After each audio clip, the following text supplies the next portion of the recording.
প্রিয় শিক্ষার্থীবৃন্দ ও এই ক্লাস যারা দেখবেন সবাইকে একদম আসসালামু আলাইকুম। আশা করি সবাই ভালো আছেন। প্রত্যেকবারের নিয়ে আজকে আমি অষ্টম শ্রেণীর একটি ক্লাস নিতে যাচ্ছি।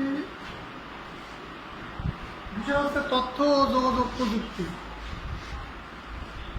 অধ্যায় দ্বিতীয়, পাঠ হচ্ছে 12।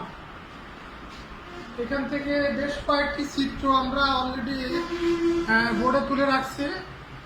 অনেকগুলো চিত্র, একটি, দুটি, চারটি, মাত্র 6টি চিত্র। যে কয়টি সম্ভব সে কয়টি সম্পর্কে বর্ণনা করার চেষ্টা করব। পাঠ 12 এবং পেজ নাম্বার 27। এখানে শিক্ষার্থীবৃন্দরা পেয়ে যাবে এরকম একটি ছবি। পরীক্ষায় এরকম কিন্তু ছবি আঁকায় প্রশ্ন করা হতে পারে, ওইটা কিসের ছবি এই সম্পর্কে বর্ণনা দাও। যদিও হাতে আঁকানো ছবি খুব একটা ভালো আঁকানো সম্ভব হয়নি, দ্রুত সময়ের মধ্যে চেষ্টা করা হয়েছে ছবিটি আঁকানোর জন্য। এই ছবিটা কিসের ছবি দেখে আমাদের বলতে হবে এটা কিসের ছবি। আমরা দেখতে পাচ্ছি কিসের ছবি, এটা আমরা দেখতে পাচ্ছি এটা হচ্ছে একটা হাবের ছবি। কিসের ছবি? হাবের ছবি। ইন্টারনেট, আগে বলা হয়েছে অধ্যায় দ্বিতীয়টা হচ্ছে একটা ইন্টারনেট সম্পর্কিত আলোচিত একটা অধ্যায়। এখানে ইন্টারনেটের কানেকশন সম্পর্কে এই অধ্যায়টা পুরোটাই প্রায় বর্ণনা করা হয়েছে। এই হাব পূর্বে হাবের মাধ্যমে কম্পিউটারের নেটওয়ার্কগুলো তৈরি করা হতো। হাবের মাধ্যমে কম্পিউটার নেটওয়ার্ক তৈরি করা হলে সেখানে কিছু অসুবিধা আছে। সেখানে কম গতিতে নেটগুলো কাজ করে এবং হাব অনেকগুলো কম্পিউটারকে একযোগে তথ্য প্রদান করে, যেটা বর্তমানে তো অযোগ্য হিসাবে পরিণত হয়েছে। পূর্বে হাবের প্রচলন ছিল, এখন বর্তমানে তার নিচে ছবি দেখছি ইউএসবি হাব, এটারও ব্যবহার আছে। ইউএসবি হাব কখন ব্যবহার হয়? আমরা যে চিত্র দেখতে পাচ্ছি এটা হচ্ছে ইউএসবি হাব। এই চিত্রটি আমরা কম্পিউটারের সঙ্গে সংযুক্ত বিভিন্ন লাইনের ক্ষেত্রে আমরা লক্ষ্য করি। এখানে হাবের ব্যবহার করা হয়েছে,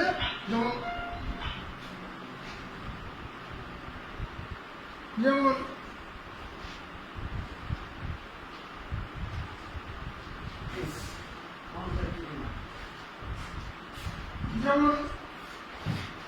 হাবের মাধ্যমে আমরা কম্পিউটারের প্রিন্টারের কানেকশন দিয়ে থাকতে পারি এবং বিভিন্ন লাইনের ক্ষেত্রে আমরা হাবের ব্যবহার থেকে আমি এটা লিখছি। এটা হচ্ছে হাব, এটা হচ্ছে ইউএসবি হাব। তবে শুধু হাবের ব্যবহার এটার ক্ষেত্রে একেবারেই বন্ধ বর্তমানে। এর পরবর্তীতে পিকচার আমরা দেখতে পাচ্ছি ছবিতে সুইচ।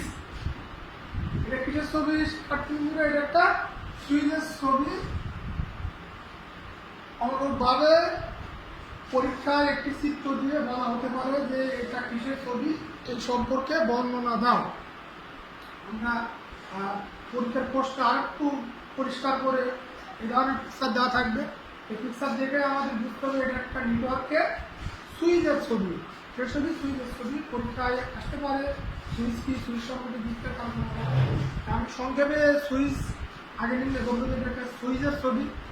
আর সুইচ সম্পর্কে বলতে গেলে বর্তমানে সুইচ নেটওয়ার্কের গুরুত্বটা অনেক বেশি। সুইচ সিস্টেম নেটওয়ার্কের সুবিধা হাবের থেকে অনেক বেশি। বর্তমানে যুগে এই সুইচ নেটওয়ার্কটি প্রচলিত আছে বেশিরভাগ ক্ষেত্রে।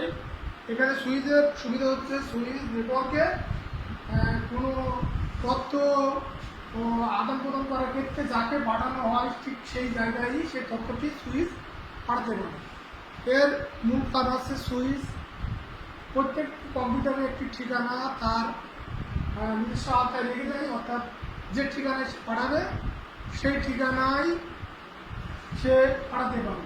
এজন্য সুইচের ক্ষেত্রে বিভিন্ন কম্পিউটারে সুইচ বিভিন্ন কম্পিউটারের বায়োডাটা বলি আর পরিচয় পর্ব বলি, তিনি কিন্তু সুইচ কিন্তু ম্যানেজ করে।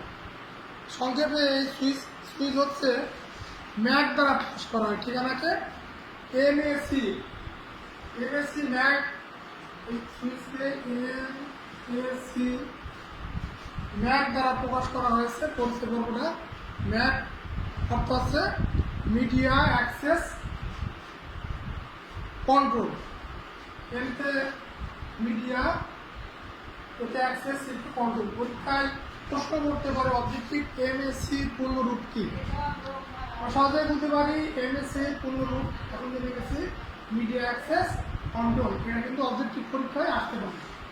এই সুইচ সম্পর্কে আমরা বুঝলাম। বর্তমানে সুইচ নেটওয়ার্ককেই বেশি ব্যবহৃত। এর সুবিধা হচ্ছে এটা নির্দিষ্ট ঠিকানায় তার তথ্য পৌঁছাতে পারে, কিন্তু তিনি নির্দিষ্ট ঠিকানায় তথ্য পৌঁছাতে পারে না। এবং সুইচ তথাক্ষেত্রে দ্রুত গতিতে তথ্য পৌঁছাতে পারে তার ঠিকানার কারণে। পরবর্তীতে আমরা আরেকটি চিত্র দেখতে পাচ্ছি। এই চিত্রটা কিসের? এই চিত্রটা আঁকানো হয়েছে একটি ওয়াইফাই নেটওয়ার্ক, এখানে রাউটার বলা হয়। এটা কি বলা হয়? রাউটার।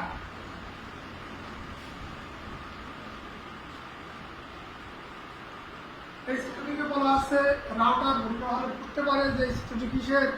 এই চিত্র সম্বন্ধে বিস্তারিত আলোচনা করো। আমরা চিত্রটি দেখেই বলবো যে এটা একটি রাউটারের চিত্র। আর রাউটার শব্দটি এসেছে রুট থেকে, রাউটার শব্দ উৎপত্তি রুট থেকে। এই রাউটার একটি নির্দিষ্ট এলাকায় কাজ করে। রাউটার সম্পর্কে বিস্তারিত যদি পরীক্ষা আসে, বিস্তারিত বর্ণনা করো, আমরা লিখবো যে রাউটার নির্দিষ্ট এরিয়ার মধ্যে কাজ করে থাকে। সেই নির্দিষ্ট এরিয়ার কম্পিউটার, মোবাইল ইত্যাদি হতে পারে, এগুলিকে একটি তার নির্দিষ্ট ডেটা বিভিন্ন এলাকায় পৌঁছে থাকে। অর্থাৎ এখান থেকে এই রাউটারের মাধ্যমে আমরা আমেরিকা, কানাডা বিভিন্ন জায়গায় ইমেল, ছবি পাঠাতে পারি। রাউটার যেটা তথ্য প্রাথমিক অবস্থায় এটা তার নির্দিষ্ট এলাকার মধ্যে ধরে নেয়, সেখান থেকে আরেকটি ইন্টারনেটে সে সংযোগ পাঠায়। অর্থাৎ বর্ণনা করতে গেলে একটা বাসের মধ্যেই আমরা যখন কোনো বড় জায়গা যেতে চাই, রাজধানী সহ বড় বড় জায়গা, চট্টগ্রাম বলি, তারপরে রাজধানী ঢাকা বলি, প্রাথমিক অবস্থায় হয়তো আমাদের কোনো ভ্যানে উঠতে হয় কিংবা ছোটো রিক্সায় উঠতে হয়। রাউটারটা সেরকম প্রাথমিক অবস্থায় এরিয়ার মধ্যে সে একটি সম্পূর্ণ ডেটাটা নিয়ে বড় একটি ইন্টারনেট সংযোগে পাঠিয়ে দেবে। এটা হচ্ছে রাউটারের কাজ। এরপরে আমরা দেখতে পাচ্ছি আরেকটি চিত্র। এই চিত্রটা চেষ্টা করা হয়েছে মডেমের চিত্র আঁকানো, কিন্তু শর্টকাটে চিত্রটি আঁকানো হয়েছে। আমি মনে করি এটা একটা মডেমের চিত্র আঁকানো হয়েছে। এই মডেম সম্পর্কে পরীক্ষায় আসতে পারে যে মডেম কি, মডেম সম্পর্কে বর্ণনা করবো। একই রকমভাবে আমরা জানি জেসি পরীক্ষায় 5 প্রশ্ন হয়, 5 5 25 মার্ক, 5 গুণ 5 অর্থাৎ 25 মার্কের প্রশ্ন কিন্তু বিভিন্ন অধ্যায় থেকে 5টা অধ্যায় আছে জেসি পরীক্ষায়, 5টা অধ্যায় মিলে হয়ে থাকবে। এখানে একটি চিত্র আঁকানো থাকতে পারে। এটা কিসের চিত্র এই সম্পর্কে বর্ণনা করবো। আমরা দেখেই বলবো এটা একটা মডেলের চিত্র। বর্তমানে এই মডেলের মাধ্যমে নেটওয়ার্কটা খুবই জনপ্রিয় হয়েছে, কারণ যে কোনো জায়গায় এই মডেল একজন সংযোগ দিতে পারে। একটি কম্পিউটারকে সংযোগ দিতে পারে একটি মডেল সহজে এবং খুব দ্রুত গতিতে। এই মডেমের উল্লেখযোগ্য গুণ হচ্ছে এটা একটা ডিজিটাল মডেল। এই মডেলের মাধ্যমে ইলেকট্রিকভাবে কাজ সম্পন্ন করা হয়, ডিজিটাল সিগন্যালে রূপান্তর করা হয়। মডেমের মাধ্যমে কোনো তথ্য পাঠানো হলে সেই তথ্যটি একটি ডিজিটাল সিগন্যালে রূপান্তর হয়ে যাবে। আমরা কোনো ইমেল লেখা যাই পাঠাই ইন্টারনেটে, সেটা একটা ডিজিটাল সিগন্যাল করতে পারে এবং অন্য কম্পিউটার থেকে সেটা যখন আমাদের কম্পিউটারে আসবে, যে মডেল ব্যবহারকারী তার কম্পিউটারে আসবে, সেই সিগন্যালটা মডেল ডিজিটাল সিগন্যালে রূপান্তর করে কম্পিউটার মনিটরে প্রকাশ করবে। তাহলে বলা যাচ্ছে মডেল একটি জনপ্রিয় ইন্টারনেট সংযোগ স্থাপনকারী একটি যন্ত্র, সঙ্গে রাউটার এটাও একটি জনপ্রিয়, কারণ এখানে রাউটারের মাধ্যমে অনেকগুলো কম্পিউটার, অনেকগুলো মোবাইল একসঙ্গে কাজ করা যায়, এটা বেশি আছে।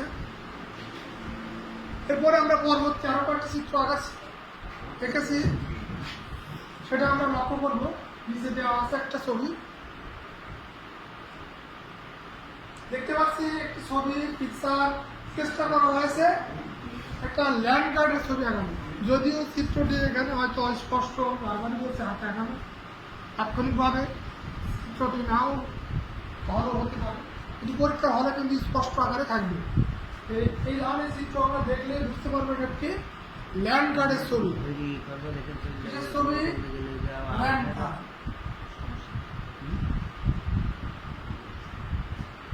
ল্যান্ড গার্ড সম্পর্কে বলতে গেলে একই প্রশ্ন, ল্যান্ড গার্ড কি এ সম্পর্কে বর্ণনা দেওয়া। এই ল্যান্ড গার্ড বলতে গেলে আধুনিক কম্পিউটার প্রায় প্রত্যেকটি কম্পিউটারেই এটা সংযুক্ত থাকে। ল্যাপটপ বলি, পিসি বলি, ডুয়েল বলি, যাই বলি, কম্পিউটার যাই বলি, ম্যাক্সিমাম কম্পিউটারের ক্ষেত্রেই ল্যান্ড গার্ড কিন্তু বর্তমানে যুক্ত থাকে। কিছু কিছু কম্পিউটারে যুক্ত নাও থাকতে পারে, সেখানে ল্যান্ড কার্ডটা আমরা সংযুক্ত করে নেব। যদি না থাকে, এই ল্যান্ড কার্ডের সুবিধা, ল্যান্ড কার্ড কম্পিউটারে না থাকে তাহলে ইন্টারনেট সংযোগ দেওয়া সম্ভব হবে না। এটা ইন্টারনেট ওয়াইফাই বলি আর মডেম বলি, কোনো ইন্টারনেট কানেকশন দেওয়া সম্ভব হবে না যতক্ষণ পর্যন্ত ল্যান্ড কার্ড কম্পিউটারে না থাকবে বা সেটা না থাকবে। এই ছিল ল্যান্ড কার্ডের বর্ণনা। সর্বশেষ দেখতে পাচ্ছি আমরা, এটা আঁকানোর চেষ্টা করা হয়েছে স্যাটেলাইটে, যদিও স্যাটেলাইটের কাছাকাছি একেবারে তা সম্ভব হয়নি। এ ধরনের চিত্র আমরা দেখলে বুঝতে পারবো সেটা একটা স্যাটেলাইটের চিত্র। স্যাটেলাইট সাধারণ 36,000 কিলোমিটার উপরে উপস্থাপন করা হয়।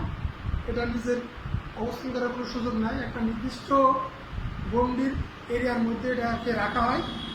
আমরা জানি এটা মধ্যাকর্ষণ শক্তির বলে চলে, এর তেল বা কোনো জ্বালানোর শক্তি লাগে না, এটা মধ্যাকর্ষণ শক্তির বলেই পৃথিবীর চারিপাশে ভ্রমণ করতে থাকে। পৃথিবীর মধ্যে 24 ঘন্টায় এটা একবার ঘোরে। আর এই স্যাটেলাইটের মাধ্যমে বর্তমানে বিভিন্ন নেটওয়ার্ক তৈরি করা হয়েছে, এবং আমরা টেলিভিশনের ক্ষেত্রে লক্ষ্য করলে যে বর্তমানে স্যাটেলাইটের মাধ্যমে টেলিভিশন সংযোগও চলছে খুব ভালো করে। স্যাটেলাইটের একটু অসুবিধা, সেটা হচ্ছে স্যাটেলাইটের কোনো তথ্য পাঠানো হলে সেটা 36,000 কিলোমিটার উপরে দিয়ে সেখান থেকে আবার পৃথিবীতে ফিরে আসতে কোনো কম্পিউটারে একটু সময় লাগে, পরে কথা হয়। আমরা যখন বাইরে কোনো বিদেশে কথা বলি লক্ষ্য করি যে ইন্টারনেটের মাধ্যমে কথা বললে সেখানে কথা কিছুটা স্লো হয়, হয়তো কিছু সময় বলি, কিছু সময় পর সে কথাটা শোনা যায়। এর কারণ হচ্ছে স্যাটেলাইটের মাধ্যমে সে কথাগুলো হয়ে থাকে। এই জন্য স্যাটেলাইট একটু অসুবিধা, কিন্তু স্যাটেলাইট এই বর্তমানে স্যাটেলাইট 57টি রাষ্ট্র এর মতো রাষ্ট্র স্যাটেলাইট স্থাপন করেছে, তার মধ্যে বাংলাদেশ 57তম। আর স্যাটেলাইট বাইরে আরেকটি লাইন আছে, সেটা হচ্ছে তারযুক্ত লাইন। এই লাইনটাকে বলা হয়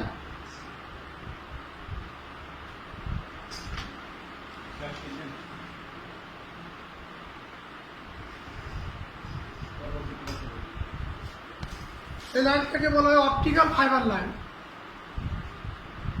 এটার মাধ্যমে বর্তমানে প্রায় সারা বিশ্বে এই লাইনটার সংযোগ আছে, বাংলাদেশেও এই লাইনটির সংযোগ আছে।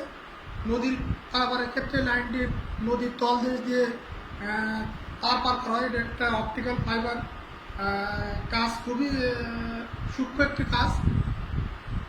এর নাম, সংক্ষেপে নাম দেওয়া আছে CME-4। CME-4-এর মাধ্যমে সারা বিশ্বে এই লাইনটা চলছে, বাংলাদেশেও আছে। এই লাইনের মাধ্যমে অনেকগুলো ডেটা পাঠানো সম্ভব এবং খুব দ্রুত গতিতে এটা কাজ করে।